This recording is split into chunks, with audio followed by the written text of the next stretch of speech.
So today we're going to draw a rose, and basically all there is to it is you would have to start in the center, and you would create the petals as you go down. That's the whole concept of it. If you can master that, you have the art of drawing a rose. So you would start off with the bud in the center, which is where the flower comes out of.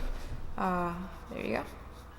It would be something like that. It would be like a little seed looking thing.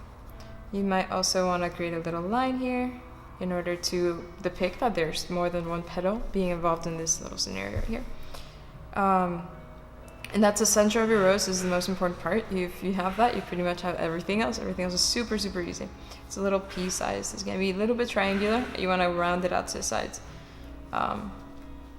And so now we start. So once you do that, you basically pull out from anywhere around it.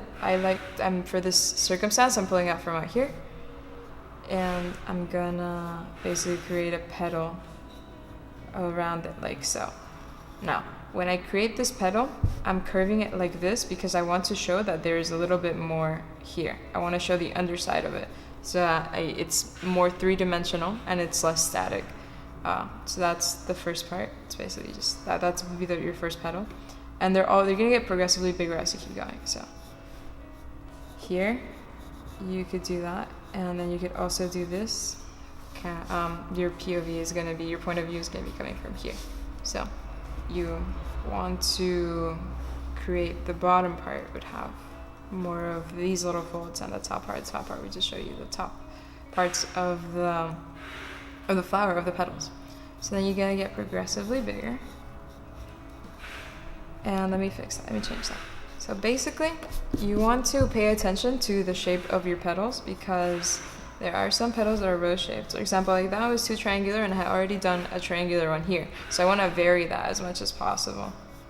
So if I can create this one and then make it fold here and then end it here, I never want to start one petal here and then start another one right on top of it because then it's going to look very unrealistic. So if you can do that, then if you just want alternating your beginning points for each petal. And this one is going to have another line here because this part is basically under it. It's going to be an underneath part, so we'll be shading that. And we can lighten it up so that it doesn't look so dark. There.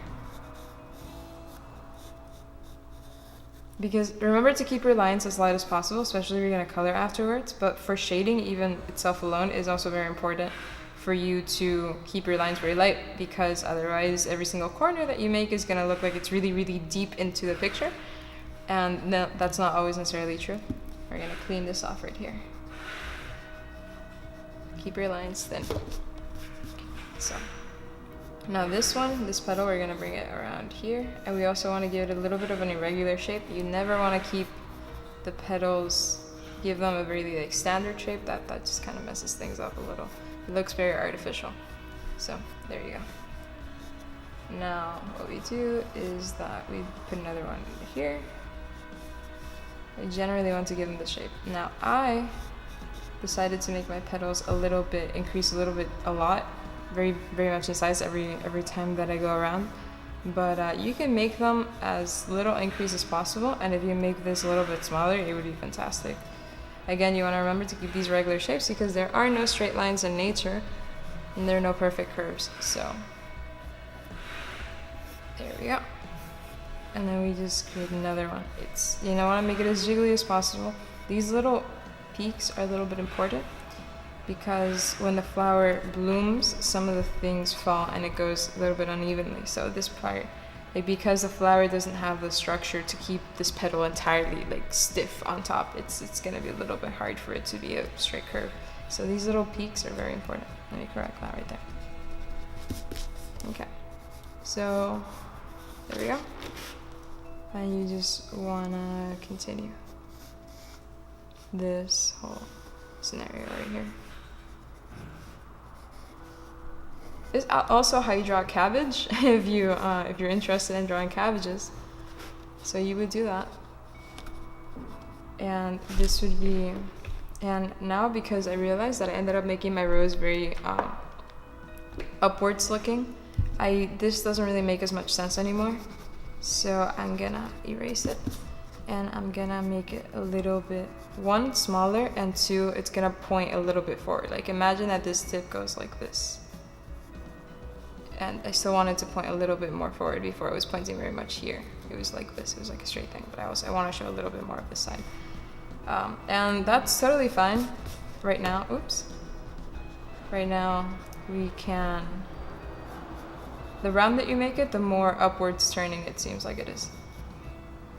Now what we're gonna do is we're gonna basically put a little bit more petals inside. So because we made it a little bit smaller. And basically, there you go. That would be your standard structure for the rose. This is, again, the rose is facing this way. It's facing forward towards you.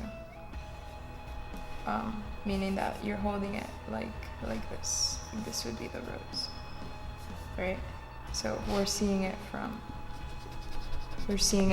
up here. This is our point of view.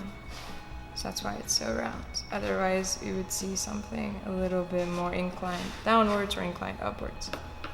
So now, give it a little petal, because again, in this image, from where we're looking, we would see a petal coming out a little bit over here. So we're gonna do it that little favor. Now, rose petals have little edges like this. They're not straight.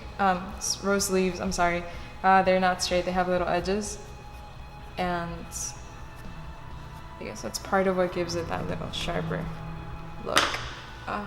So that's it. And now we're gonna color the actual rose. So we're gonna do this right here.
And this is more or less a rose. Thank you guys for watching. If you found this video helpful, remember to give it a thumbs up and subscribe to our channel. See ya.